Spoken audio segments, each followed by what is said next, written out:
कभी वसूली हमने किया और 100 उस माफिया के ऊपर बुलडोजर चलाने का भी काम किया।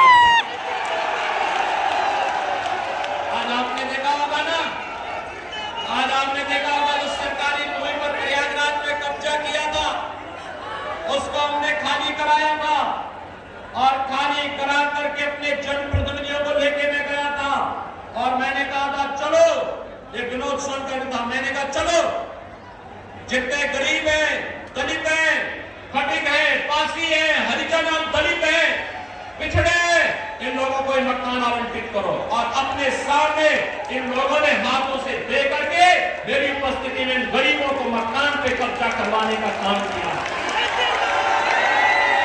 आपसे पूछना चाहता हूं, मैं पूछना चाहता हूं, अगर एक गरीब का बेटा देश की संसद में पहुंच जाता है, जिन माफियाओं को बुरा लगता है। आज हम लोगों को अच्छा लगता है जब विनोद सोनकर कौशाम्बी की सेवा तो करता ही है, लेकिन जब मैं त्रिपुरा जाता हूं तो त्रिपुरा में भी मुझे वहां सेवा करता हुआ विनोद सोनकर दिखाई देता है। जब मैं किसी कार्यक्रम में गोवा जाता हूं तो गोवा के भाजपा कार्यकर्ताओं के साथ आपका विनोद सोनकर वहां भी खड़ा रहता है और कहता है वहां के कार्यकर्ताओं की हिम्मत से काम करो, हम तो मोदी के सिपाही हैं, मोदी जी के मिशन के लिए समर्पित हैं और अपने गरीबों के लिए, अपने दलितों के लिए, अपने वंचितों के लिए, अपने पिछड़ी जाति के भाइयों और बहनों के लिए हम कार्य करेंगे।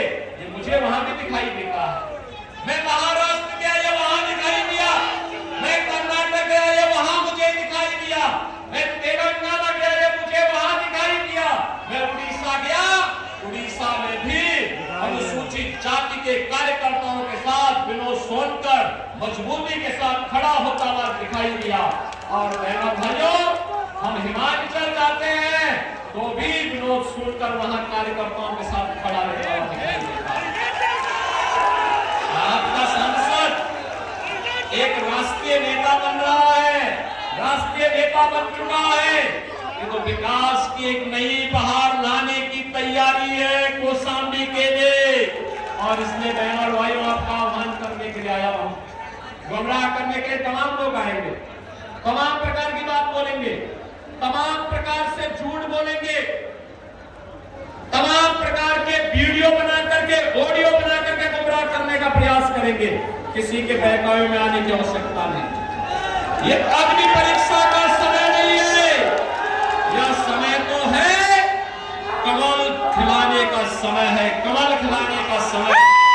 और कमल खिलाने के समय के साथ यहां पर हम लोग इस बात को सुनिश्चित कराएं, ये सुनिश्चित कराएं कि हमें सपा और कांग्रेस के द्वारा देश के खिलाफ, अनुसूचित जाति, जनजाति और पिछड़ी जाति के खिलाफ, भारत के खिलाफ, भारत की आस्था के खिलाफ जो खिलवाड़ होने जा रहा है, इसको हमें सफल नहीं होने देना है।